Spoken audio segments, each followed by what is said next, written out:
bisa sih Indonesia menjalin kerjasama dengan Belanda? Kenapa sih Indonesia mau menjalin kerjasama bilateral dengan Belanda? Emangnya kerjasama bilateral itu apa sih?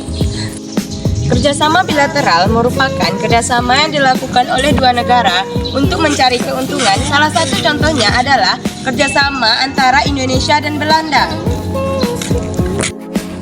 Kenapa sih Indonesia mau menjalin kerjasama dengan Belanda? Padahal dulu kan Belanda pernah menjajah Indonesia.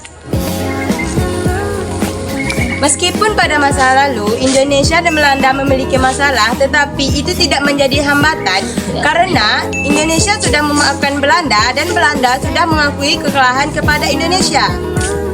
Nah, berikut adalah beberapa contoh kerjasama bilateral antara Indonesia dan Belanda. Yang pertama di bidang ekonomi, contohnya seperti perdagangan, investasi, dan kerjasama industri. Yang kedua, kerjasama di bidang pendidikan, contohnya seperti pertukaran pelajar dan kerjasama penelitian. Nah, yang terakhir, kerjasama di bidang kesehatan, contohnya seperti pengembangan obat dan vaksin untuk penyakit-penyakit umum yang ada di Indonesia dan pengembangan sistem kesehatan yang lebih baik. Kerjasama antara Indonesia dan Belanda memiliki beragam keuntungan. Berikut beberapa keuntungan yang diraih oleh Indonesia dan Belanda. Yang pertama, peningkatan ekonomi. Kerjasama dengan Belanda dapat meningkatkan ekonomi Indonesia melalui investasi dan perdagangan. Nah, yang kedua, penguatan posisi politik Indonesia. Kerjasama dengan Belanda dapat meningkatkan penguatan posisi politik Indonesia.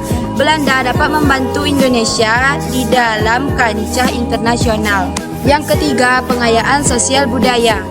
Bekerja sama dengan Belanda dapat memperkaya sosial budaya Indonesia dalam cara pertukaran dan pemahaman dari masyarakat. Yang keempat, peningkatan pariwisata. Bekerja sama dengan Belanda dapat meningkatkan pariwisatawan yang datang ke Indonesia. Wisatawan yang dari Belanda datang sebesar rata-rata 4,88% per tahunnya dari tahun 2014. Yang kelima, peningkatan investasi. Belanda merupakan investor asing terbesar di Indonesia ke-8. Berikut adalah beberapa hambatan yang timbul jika Indonesia menjalin kerjasama dengan Belanda. Pertama, hambatan politik.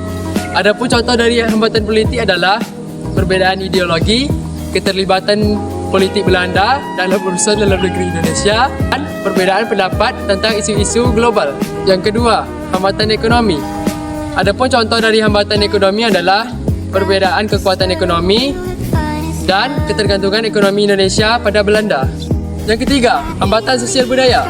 Adapun contoh dari hambatan sosial budaya adalah yang pertama, perbedaan budaya, yang kedua, perbedaan bahasa, dan yang ketiga, pengaruh kolonialisme. Yang keempat adalah hambatan teknis.